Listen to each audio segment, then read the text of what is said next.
नमस्कार दोस्तों, मैं अनुज एक बार फिर से आप सभी का स्वागत करता हूं अपने YouTube channel achieve your goal पे। साथियों, कैसे हैं आप लोग? उम्मीद करता हूं अच्छे होंगे। साथियों, पिछली क्लास में हम लोगों ने बात की थी गुप्त साम्राज्य के बारे में, गुप्त काल एवं उनसे संबंधित प्रमुख शासकों के बारे में। और आज की क्लास में हम बात करेंगे गुप्त प्रशासन, गुप्त सामाजिक स्थिति और गुप्त की आर्थिक स्थिति के बारे में। तो शुरू करने से पहले आप लोगों से गुजारिश है कि वीडियो को अंत तक देखिए और पसंद आए तो लाइक सब्सक्राइब जरूर करिए। तो आइए शुरू करते हैं गुप्त प्रशासन। सबसे पहले हम बात करते हैं गुप्त काल के प्रशासन व्यवस्था के बारे में। प्रशासन व्यवस्था, तो गुप्त काल की प्रशासन व्यवस्था जो थी वो मौर्यों के अपेक्षा अधिक विकेंद्रीकृत हुई। मौर्य की अपेक्षा गुप्त प्रशासन जो था मौर्य की अपेक्षा अधिक विकेंद्रीकृत था, अधिक विकेंद्रीकृत। और प्रशासन का मुखिया जो होता था, प्रशासन का मुखिया राजा स्वयं होता था। प्रशासन का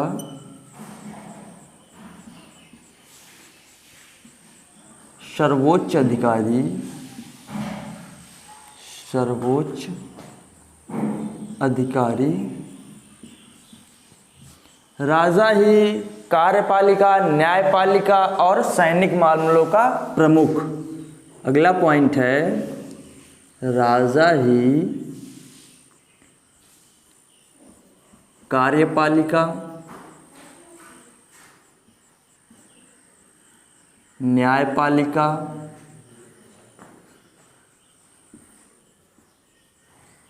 और सैनिक मामलों का प्रमुख।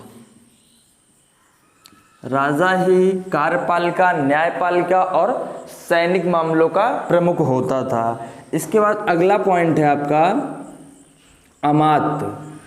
जो नौकरशाही व्यवस्था थी उसे अमात्य के नाम से जाना जाता था। नौकरशाही व्यवस्था, नौकरशाही को अमात्य के नाम से जाना जाता था। नौकरशाही बराबर अमात्य। अमात्यों का पद ब्राह्मणों के लिए प्रमुख रूप से, अन्य जातियों के लिए भी था किंतु ब्राह्मणों के लिए प्रमुख रूप से सुरक्षित रहता था। या यूं कह लीजिए कि अधिकारियों का पद, अधिकारियों का पद ब्राह्मणों के लिए सुरक्षित। और ये जो अधिकारियों का पद होता था ये वंशानुगत भी हो गया था। वंशानुगत।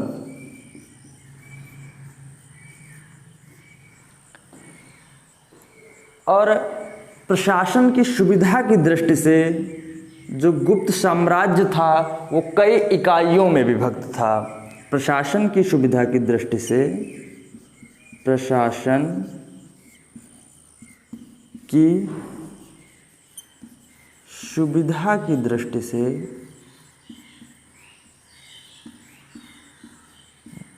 से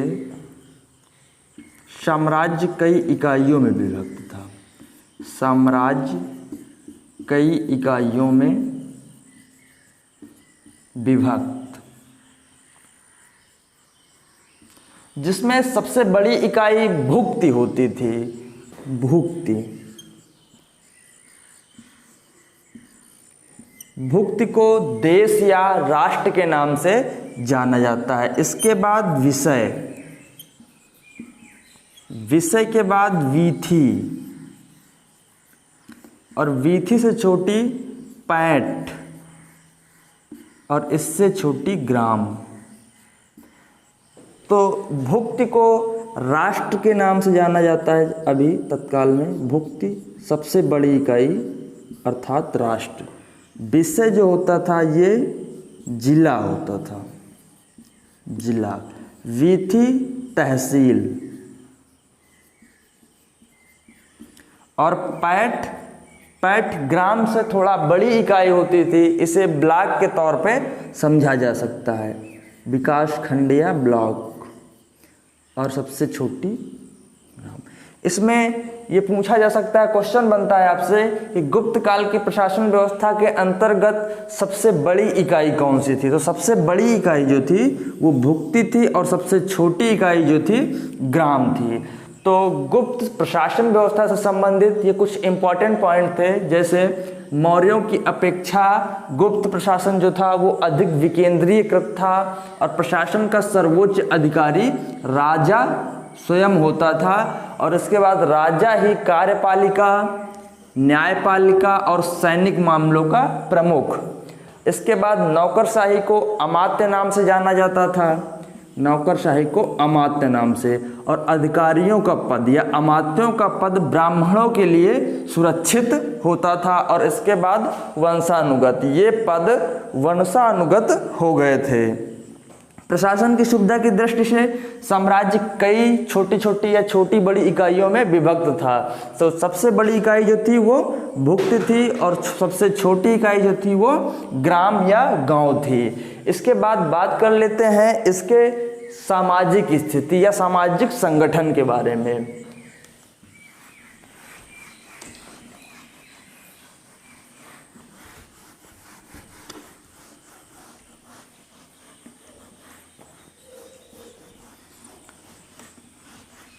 गुप्त साम्राज्य की सामाजिक स्थिति। सामाजिक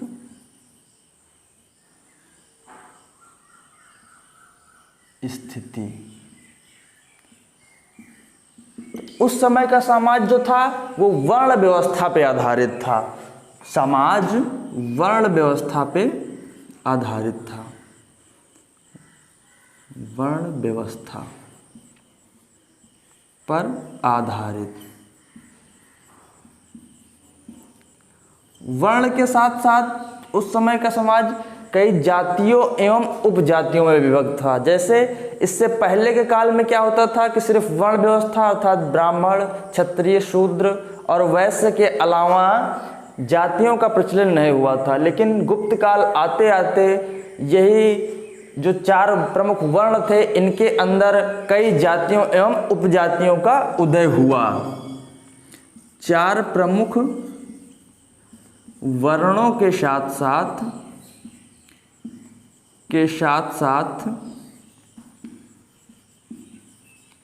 कई जातियों एवं उपजातियों का उदय हुआ। कई जातियों एवं उपजातियों का उदय। और इसके बाद अगला पॉइंट है आपका दास प्रथा। दास प्रथा का प्रचलन। तो दास प्रथा प्रचलन में थी,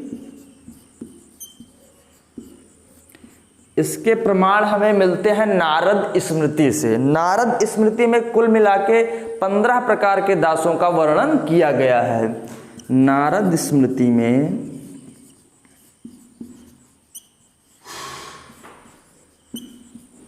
15 प्रकार के दासों का वर्णन मिलता है। इस काल में स्त्रियों की अवस्था के बारे में बात कर लेते हैं कि स्त्रियों की स्थिति कैसी थी। तो स्त्रियों की स्थिति में मौर्यों के अपेक्षा थोड़ा गिरावट आई थी। स्त्रियों की स्थिति में या स्त्रियों की अवस्था या स्थिति में गिरावट आई थी। तो सामाजिक स्थिति या सामाजिक संगठन के अंतर्गत ये कुछ प्रमुख पॉइंट थे, जैसे कि वर्ण व्यवस्था पर आधारित था। वर्ण के साथ साथ कई जातियों एवं उपजातियों का भी उदय हुआ इस काल के दौरान। इसके बाद दास प्रथा की बात करते हैं। इससे क्वेश्चन बनता है कि गुप्त काल में या गुप्त साम्राज्य के दौरान दास प्रथा प्रचलन में थी या नहीं थी। तो दास प्रथा प्रचलित थी।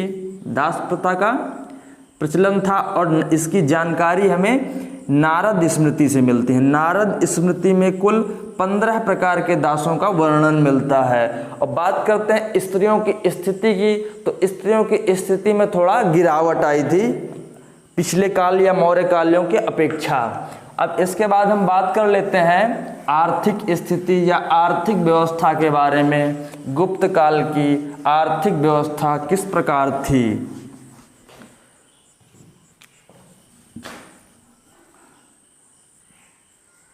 आर्थिक स्थिति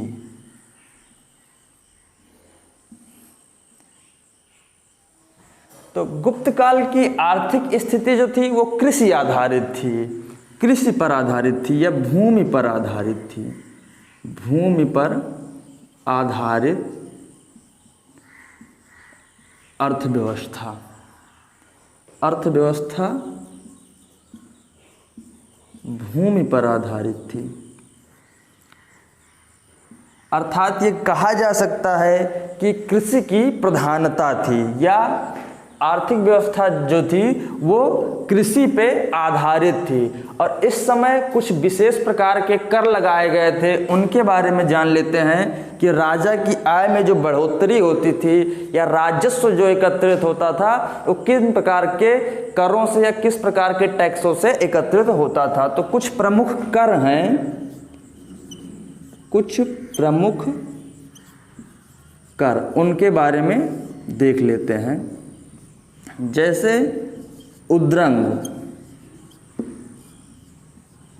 उद्रंग क्या होता था? तो ये स्थायी कृषकों पर लगाया गया कर होता था। स्थायी कृषकों पर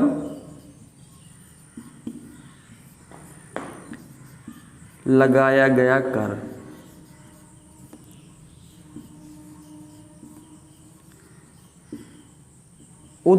उद्रंग के बाद आता है आपका ऊपरी कर।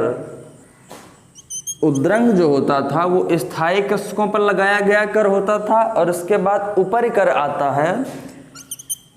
ऊपरी कर, ऊपर कर जो है वो अस्थायी कृषकों पर लगाया जाता था। अस्थायी कृषकों पर लगाया गया कर, ऊपरी कर जो होता था वो अस्थायी कृषकों पर लगाया जाता था। इसके बाद थर्ड नंबर पे आता है आपका भाग कर।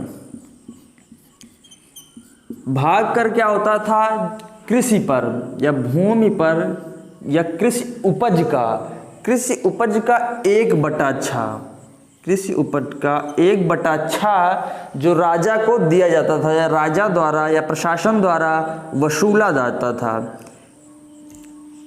कृषि उपज का 1/6 राजा द्वारा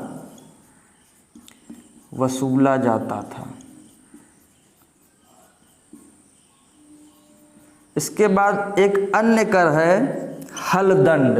हलदंड जो होता था वो हल पे लगने वाला कर होता था। हल अर्थात जिससे खेत की जुताई होती है, हल दंड।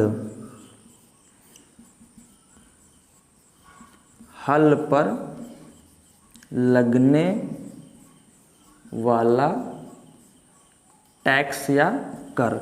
इसके बाद पांचवा है आपका शुल्क। शुल्क के अंतर्गत सीमा शुल्क, बिक्री कर या बिक्री शुल्क आदि आते थे। सीमा शुल्क और बिक्री शुल्क।